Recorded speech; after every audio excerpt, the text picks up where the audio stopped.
où on pourra l'utiliser pour la valorisation. Donc ça demande des ressources différentes. Là, ce que vous avez en haut, je ne sais pas si on peut voir avec ça, ce que vous avez en haut, c'est, vous voyez un canal d'irrigation qui est envahi par le Tifa. Donc le Tifa, vous le savez sans doute, c'est une vraie plaie en fait. On n'entend que des plaintes contre le Tifa. Le Tifa, ça permet la prolifération des serpents, ça pose des problèmes de santé, ça envahit toutes les terres. Et en bas, vous vous rendez plus compte par contre de l'invasion.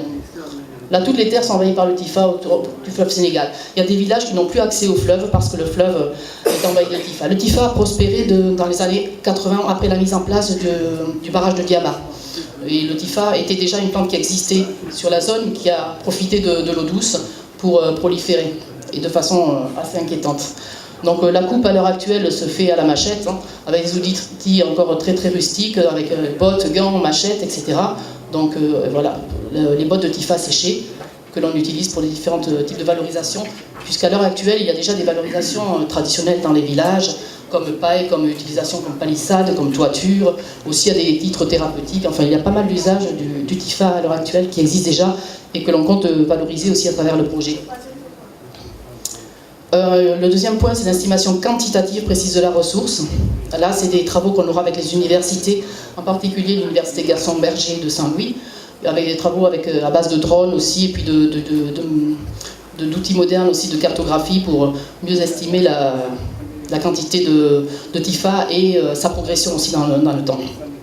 Donc la mise en place de cadres de concertation avec les populations, j'en ai parlé. Et ce qui est important aussi, c'est la structuration de la chaîne d'approvisionnement. Donc un gros travail sur la récolte, donc sur la mécanisation, là, pour trouver des moyens mécaniques qui permettront de collecter le Tifa et d'avoir un produit qui soit utilisable pour les différentes filières d'utilisation derrière. Comme vous le savez sans doute, le Tifa jusqu'ici a fait l'objet de beaucoup de travaux d'arrachage, de faucardage, pour essayer de s'en débarrasser, mais en vain, puisque c'est une plante qui est très vivace, qui repousse très très vite après arrachage. On n'arrive vraiment pas à s'en débarrasser. Donc certains s'inquiètent un peu de voir valoriser le Tifa, alors que c'est une plante dont on n'arrive pas à se débarrasser, mais il ne s'agit pas du tout de cultiver le Tifa ou de le favoriser. Il y a suffisamment d'hectares pour utiliser ce qui existe et on n'en viendra pas à bout malgré toutes les demandes qu'on pourrait avoir. Donc un gros travail sur la mécanisation, sur l'approvisionnement, la logistique à mettre en place dans le cadre de la filière. J'accélère. La carbonisation, vous avez en haut un groupe de femmes, ça c'est la carbonisation artisanale, ça ne marche plus. Ce sont les femmes, un petit groupe de femmes à Ranque qui a gagné de l'autonomie dans leur village en carbonisant le Tifa. En dessous, les deux photos d'en bas, c'est la carbonisation industrielle qui a été réalisée au niveau de l'ISET, dans l'Institut technologique de Rosso en Mauritanie, qui est la base des travaux du GRET. Et là, il s'agit vraiment d'obtenir des carbonisateurs industriels avec l'implication d'entreprises mauritaniennes et sénégalaises dans leur propre unité de production et d'avoir des produits qui soient compétitifs sur le marché à terme.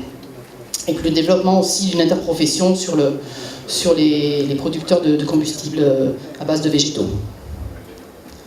La partie construction, ce que vous voyez là, donc il y a une grosse partie développement de matériaux. On a déjà des matériaux qui existent en base de terre Tifa, notamment sur lesquels on peut déjà construire aujourd'hui.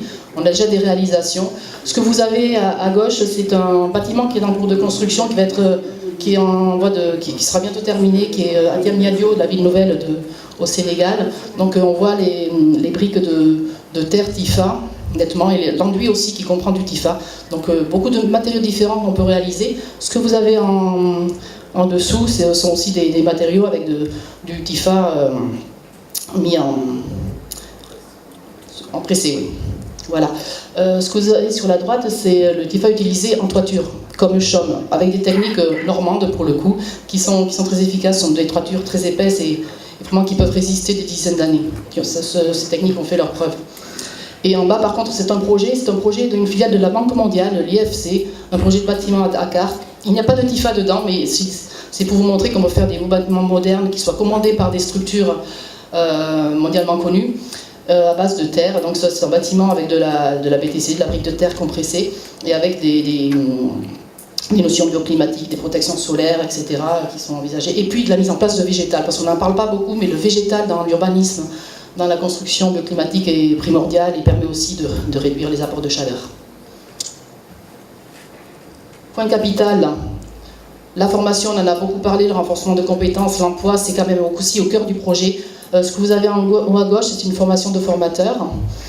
Sur la droite, c'est le centre de formation du BTP à Diamniadio, au Sénégal, où ils pressent le TIFA. Et en bas, c'est le lancement des premières assises du TIFA, puisque le projet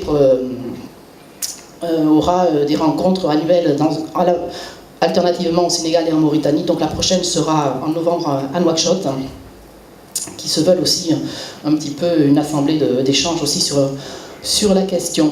Au niveau des formations, ce que je voulais vous dire, c'est que au-delà du matériau seul, on a prévu dans le projet d'aller plus loin, donc de travailler à l'environnement, c'est-à-dire d'apporter des formations sur l'éco-construction, sur le bioclimatique, et d'appuyer les pays aussi dans leurs travaux réglementaires sur le sujet. Donc on poursuit les travaux qui ont été faits au niveau du Sénégal sur la réglementation thermique pour aboutir sur ce sujet-là, et on va démarrer aussi sur la Mauritanie un travail là-dessus avec vous tous. D'ailleurs, demain a lieu le premier atelier de sensibilisation et d'éco-construction qui s'adresse aux acteurs mauritaniens qui peuvent être concernés par le sujet, donc aussi bien les universités, les collectivités locales dont on n'a pas parlé, mais qui ont un rôle primordial aussi dans le sujet, puisque de nombreuses communes sont concernées sur la vallée du fleuve. Seront invités les maîtres d'ouvrage, les institutions, les maîtres d'œuvre, les architectes, les ingénieurs, les bureaux d'études, les bureaux de contrôle. Donc on essaie d'avoir une culture commune de tous les acteurs. Je vais peut-être m'arrêter là. Merci beaucoup, Hélène.